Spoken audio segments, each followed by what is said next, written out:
कुंदकेश्वर महादेव का स्मरण करिए। अच्छा, कई लोग एक प्रश्न करते हैं, गुरुजी ये बताओ कि आप बताते हो कि कुंदकेश्वर का स्मरण करो या उद्धूतेश्वर का स्मरण करो या फिर ये देवता का स्मरण करो महाराज, तो ये मंदिर में जाना पड़ता है क्या इनके? तो शिव महापुराण की कथा कहती है आप किसी भी मंदिर में जाएंगे और जिस देवता का नाम लेकर आप जल चढ़ाएंगे उस समय पर वो देवता उसको स्वीकार कर लेता है। आप जिस मंदिर में जा रहे हो, आप किसी मंदिर में जाकर पशुपति व्रत कर रहे हो तो पशुपतिनाथ उसको स्वीकार कर लेगा। आप किसी मंदिर में जाकर केदारनाथ जी के नाम से जल चढ़ा रहे हो, केदारनाथ भगवान उसको स्वीकार कर लेगा। आप किसी मंदिर में जाकर त्र्यंबक के नाम का जल चढ़ा रहे हो, त्र्यंबकेश्वर भगवान उसको स्वीकार कर लेगा। आप किसी मंदिर में जाकर महाकाल के नाम का जल चढ़ा रहे हो, महाकालेश्वर बाबा उसको स्वीकार कर लेगा। वो उसको प्राप्त कर लेता है, वो उसको ग्रहण कर लेता है। महाराज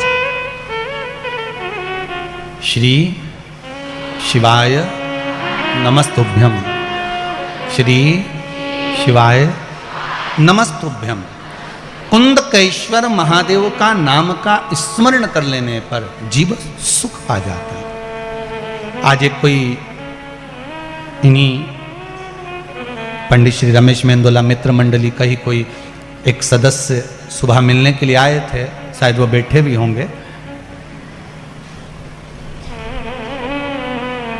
वो जांच की रिपोर्ट लेकर आए थे, उनकी कुछ परेशानियां थी। कहीं बैठे हो तो हाथ जरूर हिलाना भाई हो। तो मस्तक पर उनके बिंदी लगी हुई थी और उन्होंने कहा गुरुदेव, डॉक्टर ने इतनी सारी बीमारियां बता दी थी और बहुत घर के लोग टेंशन में आ गए थे, पर मेरे घर के माताजी ने कुछ उपाय भगवान शंकर के कुंदकेश्वर महादेव के करे और कहा 3-4 दिन से कथा सुन रहे हैं ना, और गुरुजी बोल रहे हैं कि 3 महीने में रिजल्ट आएगा। अगर मैंने दिल से शिव महापुराण की कथा सुनी है तो तू आज जांच करा के आ। सारी जांच भगवान शंकर के भरोसे पर आई। वो अगर कथा में बैठे हों तो जरूर हाथ हिलाना भाई हो। तो उन्होंने रिपोर्ट निकाली और उस रिपोर्ट को दिखाया कि गुरुजी ये सारी रिपोर्ट है। डॉक्टरों ने कह दिया था पहले जब रिपोर्ट जांच करी थी कि ऐसा ऐसा बीमारी है, ऐसा ऐसा रोग है और ये चीज़ है। और जैसे ही शिव महापुराण की कथा सुनने के बाद मेरी माता के कहने पर मैंने जांच कराई, सब रिपोर्ट अच्छी आ गई, कुछ भी उसमें प्रॉब्लम नहीं, कुछ भी नहीं।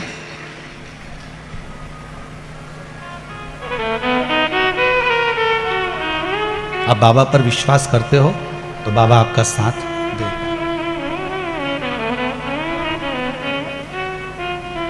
शिव कृपा करता है, ऐसा हो नहीं सकता कि शंकर कृपा ना करे अगर आपका विश्वास प्रबल है। जिस समय कहीं अटक रहे हो, बहुत हम तो यहां तक कहेंगे कि कोई बहुत बड़ी समस्या, बहुत बड़ी प्रॉब्लम सामने आकर खड़ी हो गई है, तो कुंदकेश्वर महादेव के नाम से 1 लोटा पानी, उसमें एक सफेद पुष्प डालकर शंकर को समर्पित कर दो या सफेद फूल शिव जी को चढ़ा दीजिए और उस पानी को भगवान शंकर पर समर्पित कर दीजिए महाराज। और उसके बाद आप आगे बढ़ जाइए, फिर कोई डरने की जरूरत नहीं होगी, शिव उसको संभाल लेगा। कुंदकेश्वर महादेव संभाल।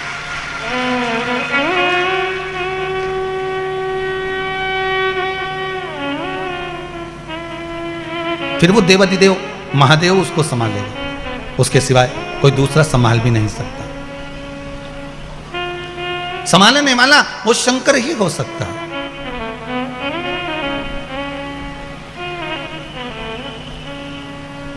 बोलो कुंदकेश्वर महादेव।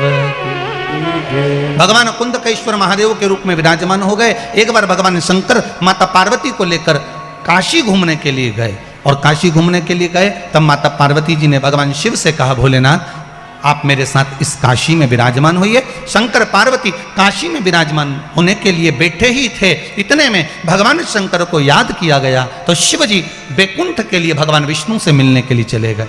माता पार्वती के नैनों में जल भर गया, आप हमारे साथ आए हो, भ्रमण करने के लिए आए हो और आप हमें अकेला छोड़कर जा रहे हो। शंकर भगवान ने कहा, चिंता मत कर पार्वती, सामने अशोक का वृक्ष है, इस अशोक के वृक्ष से जो तू मांगेगी तुझे प्राप्त हो जाएगा। तेरा एकांत समाप्त हो जाएगा। माता पार्वती जी ने अशोक के वृक्ष से एक कन्या को प्रकट करा आवाज देकर। माता पार्वती जी ने आवाज लगाई, कन्या को प्रकट करा। जैसे ही वो अशोक के वृक्ष से कन्या बाहर निकल कर आई, माता पार्वती के एकांत को समाप्त करने के लिए वो कन्या अशोक के वृक्ष से प्रगटी, इसलिए उसका नाम जम के बोलिए अशोक सुंदरी हो गई। शिव महापुराण की कथा कहती है ये अशोक सुंदरी कोई साधारण नहीं है, अशोक सुंदरी का चरित्र कोई साधारण नहीं है। अशोक सुंदरी की कथा का अगर हम स्मरण करें, कुमारी अवस्था के अंतर्गत, कुमारी अवस्था के अंतर्गत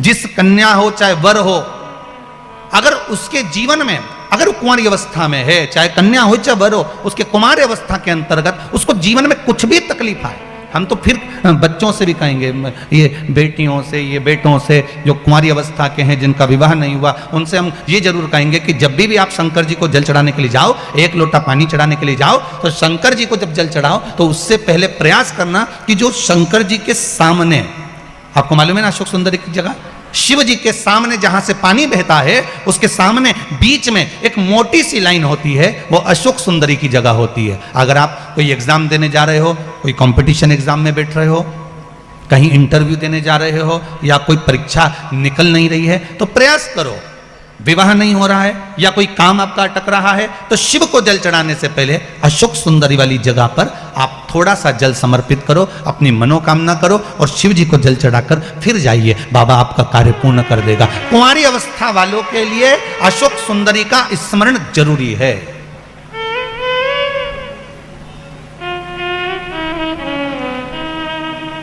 जाते हो आप लोग मंदिर? घर से जल ले जाते हो कि मंदिर का जल भर कर चढ़ा देते हो? जम के तो बोलो जरा, घर से पक्का? सही है फिर तो, फिर मतलब धीरे धीरे तुम सुधर गए, ये तो पक्का हो गया। और होना चाहिए, या तो सुधर जाओ नहीं तो सिधर जाओ, सीधी सीधी बात हो, थोड़ा थोड़ा तो सुधरो रे। इतनी कथा हो रही है, इतनी कथा, इतनी कथा, इतनी कथा, जहां देखो कथा ही कथा, कथा ही कथा, तो कथा में से कुछ तो ग्रहण करो, नहीं तो मालूम पड़े यहां से सुनी, यहां से निकाल दी, बच्ची पूछी थी तो कपड़ा में से झटकार दी, घर पहुंचे घर वालों ने पूछा क्या लेके आई, पूरी सब्जी, ये लो तुरंत। थोड़ा सा ग्रहण करिए अपने जीवन में, थोड़ा सा उतारने का प्रयास करिए अपने जीवन में, थोड़ा सा उतारने का प्रयास। महाराज शिव महापुराण की कथा कहती है, विदल उत्पल को मारने के बाद माता पार्वती जी ने कन्या को प्रकट करा जिसका नाम सुंदर, अशोक सुंदरी का उसका नाम दिया गया। अगले वर्णन आया है, एक दनु राजा के महाराज दो पुत्र थे जिसका नाम था रंभ और करंभ। क्या नाम है? रंभ और करंभ। दोनों तपस्या करने के लिए गए, जल में बैठकर तपस्या कर रहे थे, जल में बैठकर तपस्या कर रहे थे। उसी समय पर एक मगर आ गया और मगर ने आकर करंभ को खा गया। रंभ बैठा आंखों से जल बहाता रहा कि मेरा भाई मर गया, मेरा भाई चला गया। अब संतान नहीं है, हम दोनों भाई अगर तप करने गए थे तो संतान की प्राप्ति के लिए गए, तो संतान ही नहीं है, क्या करा जाए? तो रंभ ने अब जल में बैठकर तप नहीं करा, रंभ ने अब जो तप करा है, रंभ अब जो तप करने बैठा तो चारों तरफ अग्नि लगाकर रंभ तप करने बैठ गया। रंभ जब तप करने बैठा तो भगवान ब्रह्मदेव प्रकट हो गए। मांगो रंभ, क्या चाहिए? रंभ ने कहा महाराज जी हमारे घर में संतान नहीं, औलाद नहीं, हमारे घर में संतान नहीं है, औलाद नहीं है, कृपा करिए। ब्रह्मदेव ने कहा सुनो रंभ, तपस्या करने के बाद जब तुम उठकर जाओगे, जिसको भी प्रेम से देख लोगे, जिस पर भी तुम्हारी प्रेम से दृष्टि पड़ जाएगी, जिसको भी तुम स्नेह से देख लोगे, उसी से तुम्हारी औलाद हो जाएगी, उसी से तुम्हारी संतान हो जाएगी। रंभ उठकर तप कर कर जैसे ही निकल कर जा रहा था, सामने से एक महिष निकल कर जा रही थी, एक भैंस निकल कर जा रही थी, और रंभ ने उस भैंस को प्रेम से देख लिया। केवल एक महिष, एक भैंस निकल कर जा रही है और उसको रंभ प्रेम से देख लेते हैं। रंभ ने जैसे ही उस भैंस को प्रेम से देखा, भैंस का गर्भ ठहर गया। क्योंकि वर था, जिसको भी प्रेम से देखेगा उससे संतान प्रकट हो जाएगा, गर्भ के। अब भैंस महिष जैसे ही अपने घर गई तो भैंस का जो पति था भैंसा, अब इसमें हंसने की कौन सी बात होगी, तो भैंस का पति भैंसा ही तो होगा।